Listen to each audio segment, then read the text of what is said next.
Nous allons parler maintenant de la réciproque du théorème de Thalès. Alors, avant de voir l'énoncé de la réciproque, on va reparler un petit instant du théorème de Thalès. Alors, le théorème de Thalès, c'était quoi? Eh bien, on avait besoin de 3 points AMB alignés, de 3 points ANC alignés et MN parallèle à BC. Et dans ce cas, on pouvait dire que AM sur AB est égal à AN sur AC est égal à MN sur BC. Alors, la réciproque, elle va nous permettre de démontrer que les droites MN et BC sont parallèles. Les conditions tout d'abord, il faut vérifier que les quotients AM sur AB et AN sur AC sont égaux. On n'a pas besoin de vérifier l'égalité avec le troisième quotient. Juste deux quotients suffisent. Et ce sont les deux quotients qui commencent par le sommet commun des deux triangles. Donc première condition. Deuxième condition, il faut que les points AMB et ANC soient alignés dans le même ordre. Alors, on verra juste après ce que veut dire dans le même ordre, parce que ça, c'est très important pour la réciproque de Thalès. Enfin, si on vérifie donc ces deux conditions, égalité de quotient et points alignés dans le même ordre, alors on pourra déduire que les droites MN et BC sont parallèles. Alors, on va voir maintenant l'importance de l'alignement des points dans le même ordre. J'ai tracé deux figures qui sont presque identiques, puisque les points AMB, regardez ici, et AMB sont alignés. Les points ANC et ANC ici sont alignés.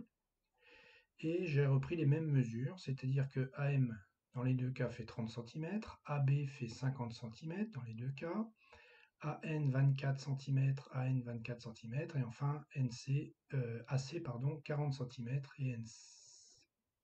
et AC, je vais y arriver, 40 cm aussi. Donc, on va appliquer la réciproque du théorème de Thalès, c'est-à-dire on va déjà calculer le premier quotient AM sur AB. Alors, AM c'est 30, AB c'est 50, sur l'autre figure aussi, donc ça fait 30 sur 50, si on simplifie, ça fait 3 cinquièmes. Je calcule maintenant le deuxième quotient, AN sur AC. AN c'est 24, AC c'est 40, 24, 40 aussi ici, donc ça fait 24 sur 40, et si on simplifie, ça fait 3 cinquièmes. Donc dans les deux figures, on a bien l'égalité des deux quotients. Et pourtant, dans la première figure, si vous regardez bien la première figure, eh bien la droite MN n'est pas du tout parallèle à la droite BC. Ce qui est le cas dans la deuxième, mais pas dans la première figure. Alors pourquoi? Eh bien parce que les points AMB et ANC ne sont pas alignés dans le même ordre ici. Alors qu'est-ce que ça veut dire? Regardez, le point M se trouve entre A et B. Eh bien, il faudrait que le point N se trouve aussi entre A et C, ce qui n'est pas le cas ici. Alors que là, les points sont bien alignés dans le même ordre. AMB, c'est dans le même ordre que ANC. Donc voilà l'importance d'écrire que les points sont alignés dans le même ordre. Donc on revient à l'énoncé.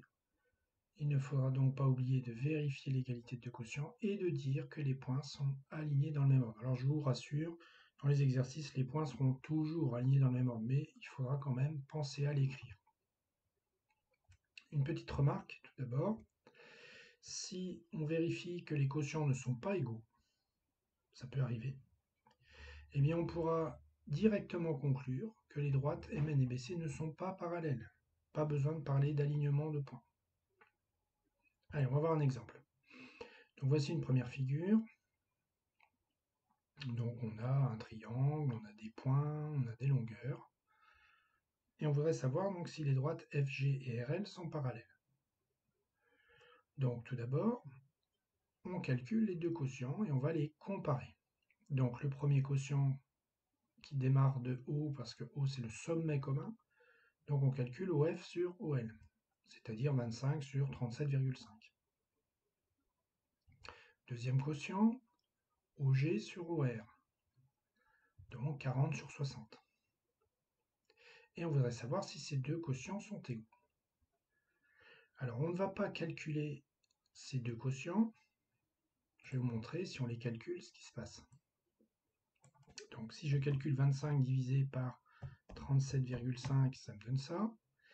Et si je calcule 40 divisé par 60, ça me donne ça. Alors, on pourrait avoir l'impression que ces deux valeurs sont égales. Le problème, c'est qu'il y a des chiffres à l'infini derrière la virgule. Et on ne sait pas ce qui se passe après. Si ça se trouve, après le 7 ici, il y a un 1, et après le 7 ici, il y a un 8. Et dans ce cas, ils ne seront pas égaux. Donc on ne va pas faire cette méthode-là pour comparer les quotients, mais on va utiliser ce qu'on a vu dans la vidéo sur les produits en croix. Donc je vous conseille de la regarder avant de faire ça. On a vu qu'il y avait une méthode pour comparer deux quotients qui s'appelle l'égalité des produits en croix.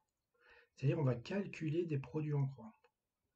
On va calculer tout d'abord 25, le numérateur de l'un par le dénominateur de l'autre, 25 fois 60, on trouve 1500. Et on va calculer l'autre produit en croix, c'est-à-dire 40 multiplié par 37,5, et on trouve 1500. Donc là, cette fois, on est sûr que les deux quotients sont égaux. On n'oublie pas d'écrire que les points O, F, L et O, G, R sont alignés dans le même ordre.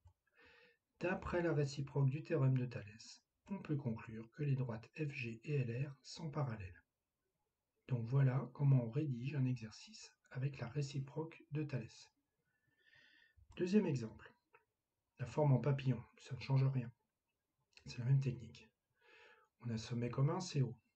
On va calculer tout d'abord le quotient OA divisé par OL. 16 divisé par 50. On calcule l'autre quotient OB divisé par OR. 20 divisé par 60. Même méthode que tout à l'heure avec les produits en croix. On va faire 16 multiplié par 60, ça fait 960. Et on fait 20 multiplié par 50, et ça fait 1000. Conclusion, les deux quotients ne sont pas égaux, puisqu'on n'a pas trouvé le même résultat sur les produits en croix. Puisque les quotients ne sont pas égaux, on peut conclure directement que les droites AB et LR ne sont pas parallèles.